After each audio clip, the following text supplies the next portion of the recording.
La Jornada Zacatecas TV, un espacio de libertad.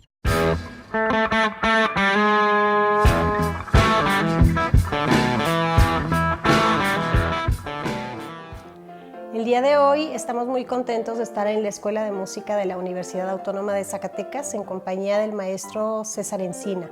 Él es clarinetista con 27 años de experiencia en la vida docente de la universidad y con una trayectoria muy interesante que lo sitúa como uno de los músicos más destacados e importantes de nuestro estado. Muchas gracias, César, por darnos esta entrevista.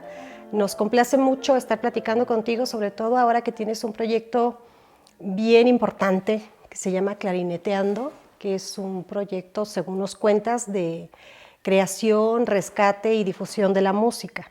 ¿Se puede decir un proyecto de historia de la música? Es un proyecto historiográfico, arqueológico y acústico. Es un proyecto que resultó beneficiado por el PECDAS, Zacatecas, por parte del Instituto de Cultura. Y es un proyecto que en su inicio no tenía la configuración que tiene ahora. En el inicio yo pensé en un proyecto diferente al llegar aquí a Zacatecas después de una temporada de más de 20 años fuera de Zacatecas. ¿Estuviste en Coahuila? Estuve en Coahuila, estuve en México, pero sobre todo en Coahuila, en Camerata de Coahuila. Y el proyecto que yo buscaba era buscar solidificar la escuela de clarinete en Zacatecas. Yo estaba buscando la manera de homologar la manera de enseñanza de la escuela. Si tú piensas o buscas información en Zacatecas, hay una gran tradición del clarinete en Zacatecas y sobre todo de bandas. En las bandas, lo voy a mencionar seguramente más adelante, la enseñanza del instrumento es autodidacta. No hay una base técnica sólida, no hay una escuela definida, entonces en principio yo buscaba eso. Pero cuando tú llegaste a la escuela de música, primero como alumno, tuviste la fortuna, puedo decirlo hoy, de entrar en contacto con uno de los clarinetistas más importantes de nuestro país. Me refiero a Luis Humberto Ramos Cepeda. Sí, al maestro lo conozco en el 91 en un concierto. En esa temporada yo estaba todavía, formaba parte de la banda del Estado. A él lo escucho en un concierto en el Teatro Calderón, con un quinteto de alientos. Y pues la vida me llevó, porque yo digo que me llevó a ese concierto y me llevó a la escuela de música y el maestro me aceptó como su alumno.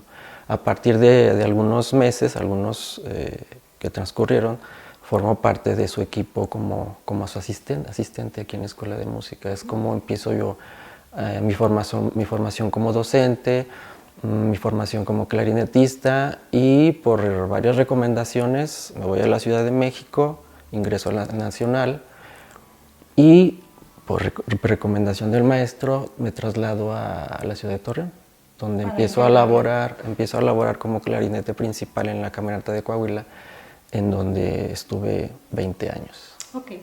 Vamos a retomar este punto de la academia porque tú nos estás comentando que antes de conocer a Luis Humberto Ramos, tú estabas tocando ya en la banda del Estado.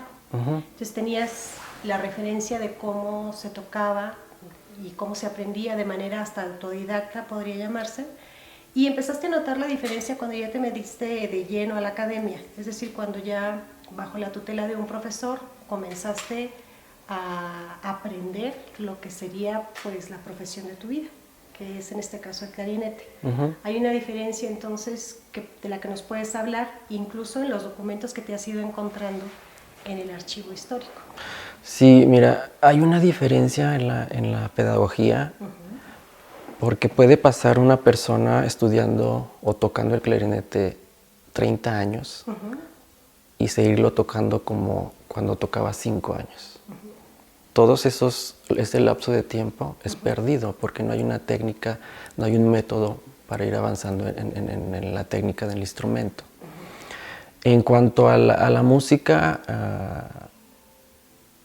por cuestiones de amistades y de intuición y de buscar cosas nuevas me llevó al archivo del histórico del Estado. Ahí me encuentro con música que está guardada, que está archivada y que no se conoce. Ya tenía yo noticias de que existen colecciones particulares de música de compositores zacatecanos y de música todavía más escrita mucho anteriormente. Estoy hablando de música que está guardada, por ejemplo, en catedral. ¿Esa será de qué? ¿Del siglo XVIII? Siglo XVIII, sí, música sacra, después pasamos a este tipo de música.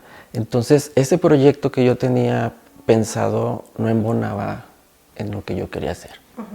Entonces, mi inquietud por hacer cosas nuevas, no solamente en la pedagogía, en la docencia, sino en la investigación y con esa inquietud que siempre he tenido hacia la historia y la filosofía, decidí cambiar el proyecto y buscar estas fuentes y de alguna manera rescatar y revivir esta música. Ok, hasta ahí está la parte del rescate, digamos, de los archivos antiguos de música que se habían creado en Zacatecas, por zacatecanos o no, pero que se habían creado aquí. Sí. Entonces, la otra parte es la creación. Una vez que tú rescatas, que tú identificas los documentos en el archivo histórico o en los diferentes archivos particulares que has tenido la oportunidad de visitar, ¿qué es lo que sigue? ¿El proceso de creación? El proceso de creación puede sonar a que yo estoy en una etapa de composición, pero no es así. La etapa de creación es, y se refiere a que la música que se encuentra archivada, en su gran mayoría, es para piano solamente. O te encuentras una partitura o una carpeta en donde hay una pieza, una polca o una marcha militar en donde solamente tienes la parte de clarinete primero, la parte de corno o la parte de la tuba. Y le hacen falta... Le hace falta todas las voces y a partir de todas esas voces, ya sea la de piano o las partes que están sin descifrar, se arregla o se le da otro motivo para tocarse. De manera más integrada. De manera más integrada. Aquí me refiero que para darle otro aspecto de su sonoridad hay que buscar qué elementos hay que darles nuevos. En este caso, mi propuesta fue hacer arreglos de esa música, no es que tenga deficiencias, pero hacer los arreglos para cuarteto de clarinetes. ¿Por qué cuarteto de clarinetes? No es que yo sea clarinetista, pero el clarinete se ha definido como un instrumento muy versátil, que se ha usado desde la música de concierto hasta pasando por el jazz, música popular y ahora recientemente en música contemporánea. Además tú eres clarinetista. Pues sí, entonces tiene muchas posibilidades sonoras que pueden resumir y pueden justificar los elementos que puede haber tenido una marcha, en donde existían las percusiones, existían los metales, existían clarinetes, flautas, saxofones. Entonces, cuarteto de clarinetes lo sustituye a estas piezas. Entonces, para recapitular un poco, tú identificas primero en los archivos consultados piezas musicales, es decir, partituras. Sí, mi método es visual. Okay. Ves la partitura, según mis conocimientos en música y de armonía, preciso que es más interesante tomar, porque voy a ser sincero, hay piezas que sí son estéticamente y técnicamente muy sencillas, que quizás auditivamente pues resultan un poco, o mejor dicho, no son interesantes. Visualmente seleccioné las obras, las cuales son para los arreglos. Y en eso tiene que ver mucho la formación académica, a Sí. diferencia del autodidacta, que era lo que decíamos al principio. De manera autodidacta puedes ser un gran músico, pero si tienes talento y además le sumas estudios académicos que te den una técnica y un método, puedes ser un músico extraordinario, ¿verdad? Entonces, el hecho de que tú puedas leer la partitura e imaginar a qué pudiera sonar, si pudiera funcionar o no, te lo ha dado el método de la academia y el estudio al que le has dedicado tanto tiempo, ¿cierto? Es cierto, y te llevas algunas sorpresas. Te cito dos ejemplos muy particulares. En Zacatecas, pues es muy conocido el compositor y editor Fernando Villalpando. Y a la par también se conoce Genaro Codina por su marcha de Zacatecas. Que ahí tenemos una diferencia. Es una gran diferencia tanto de formación académica como social. Contextualicemos, Fernando Fernando estudió en el conservatorio y el solo hecho de tener una editorial musical que editaba música y la imprimía y la daba a conocer, pues ya necesitaba tener conocimientos de armonía, contrapunto, estilo y todo. Tenía una revista incluso, periódica, a principios del siglo. Y es conocido a nivel nacional. Genaro Codina no, Genaro Codina era una persona autodidacta. Genaro Codina era cuetero, pero es muy interesante, yo lo veo hasta desde el punto de vista psicológico en cuanto a la personalidad.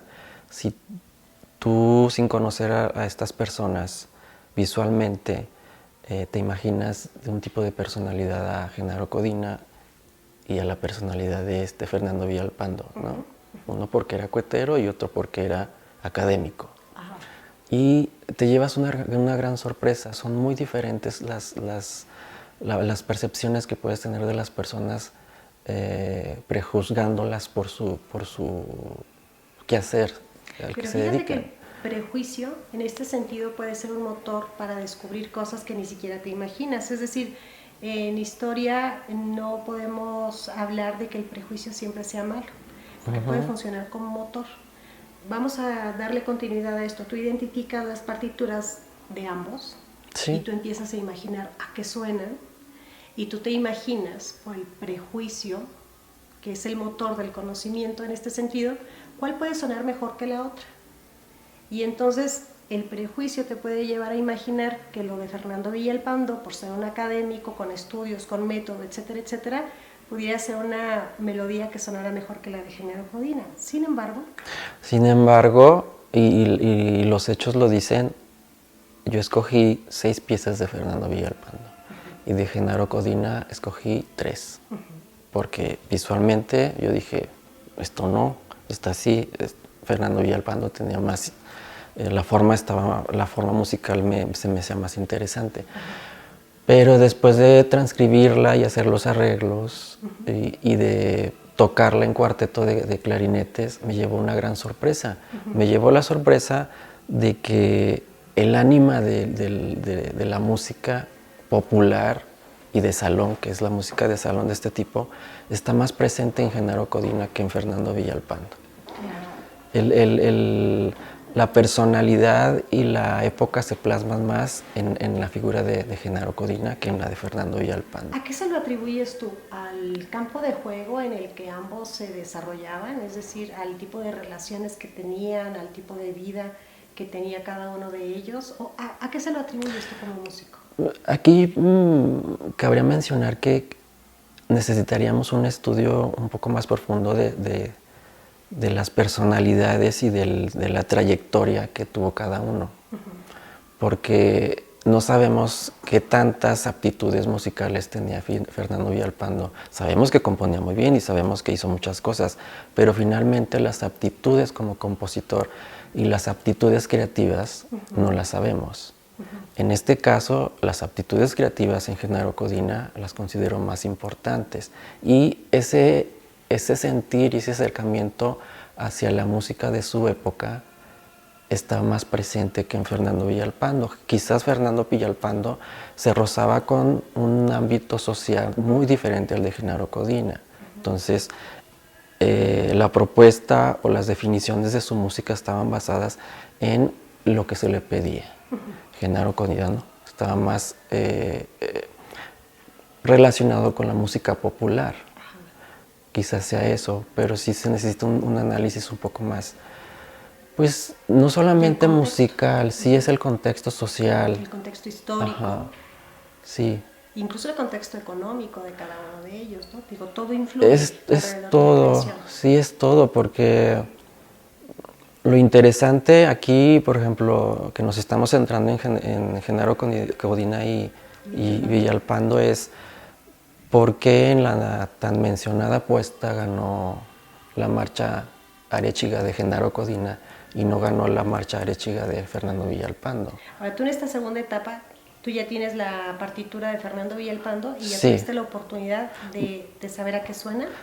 Esa todavía no está lista. Ajá. Necesita de Pero sí vas a experimentar para saber a qué suena, digamos, la marcha que perdió, Ajá. porque la que ganó pues es la que conocemos todos, ¿no? De marcha arechiga pasa a llamarse marcha Zacatecas, y es la que nos distingue. Seguramente tiene este ímpetu popular, la marcha de Zacatecas, y la de Fernando Villalpando tiene unas características más afrancesadas. Esa es mi definición como vi las partituras. No, claro, porque además era una tendencia a retomar todo lo relacionado con el arte francés. Estamos hablando de la época de finales del siglo XIX, principios del XX. Entonces seguramente era una música más tendiente a considerarse académica, ¿no? A diferencia de la General Codina.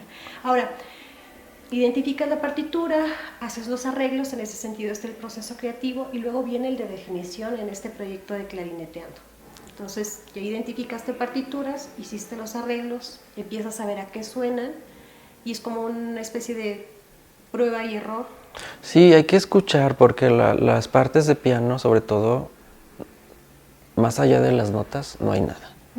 No te dice, no aparecen dinámicas, que en música se refiere a los crescendos, a los diminuendos, si es forte, si es piano, si es dolce, si la frase es más cantable, si hay que hacer un staccato, si hay que hacer legatos. Todas estas cuestiones técnicas hay que ponerlas según la sonoridad del instrumento y según la estética y el estilo con que se esté manejando. Una marcha no se puede tocar igual que un vals, por ejemplo.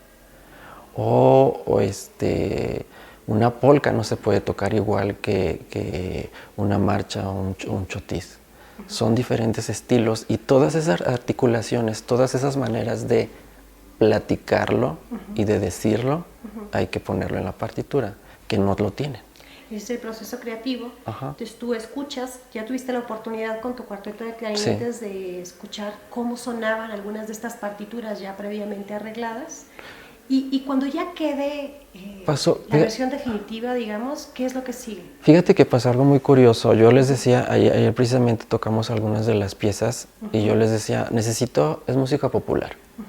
Entonces no cuiden tantos elementos de los cortes de frases, cuestiones estilísticas que vemos en las escuelas de música. Es música popular. Pero conforme fuimos tocando me di cuenta que yo no podía aplicar eso. Y les volví a decir, me retracto de lo que digo, no hagan esas terminaciones que están haciendo. ¿Tan adornadas, digamos? Sí, no, esas terminaciones no van aquí. Es música, no se le puede llamar música de concierto, pero necesita de esa calidez y necesita de ese estilo cuidado y no tocarse como si fuera música popular sin escuela. Claro.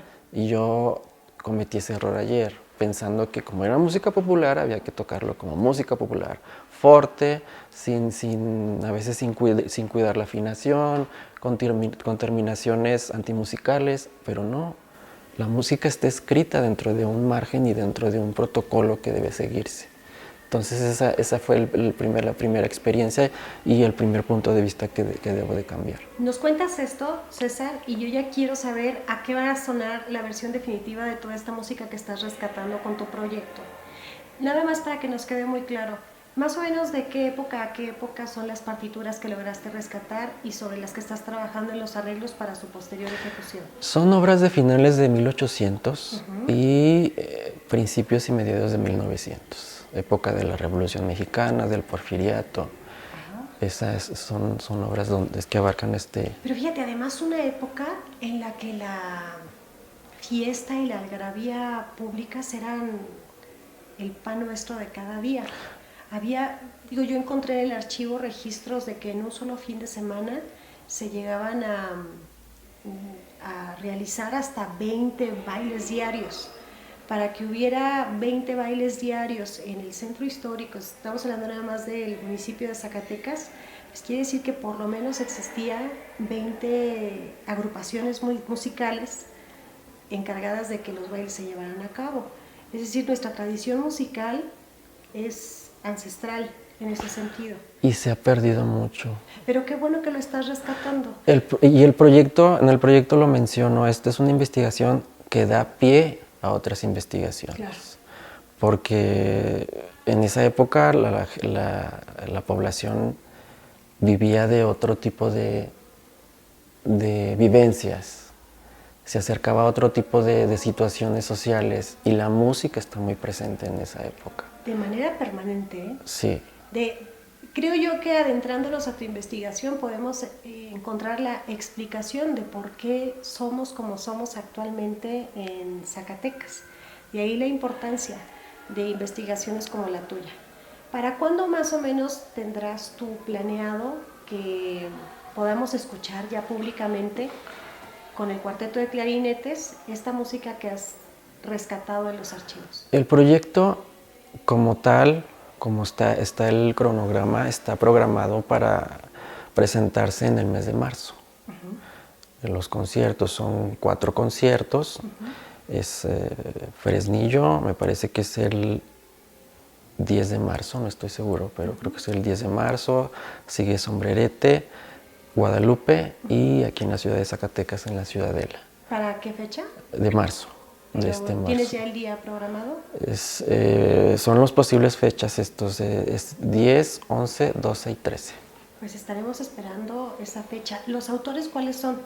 Los de Genaro Codina, Genaro Codina, Fernando Villalpando, Ernesto Elorduy, Manuel Benítez Valle, Manuel Soto y no recuerdo los demás, pero son los más importantes.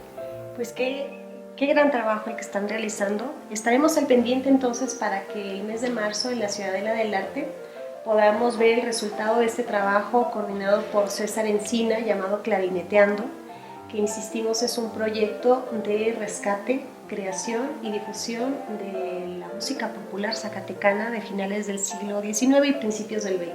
Muchísimas gracias, César, y felicidades por todo el trabajo que estás realizando. Gracias, con el cariño de siempre. Gracias.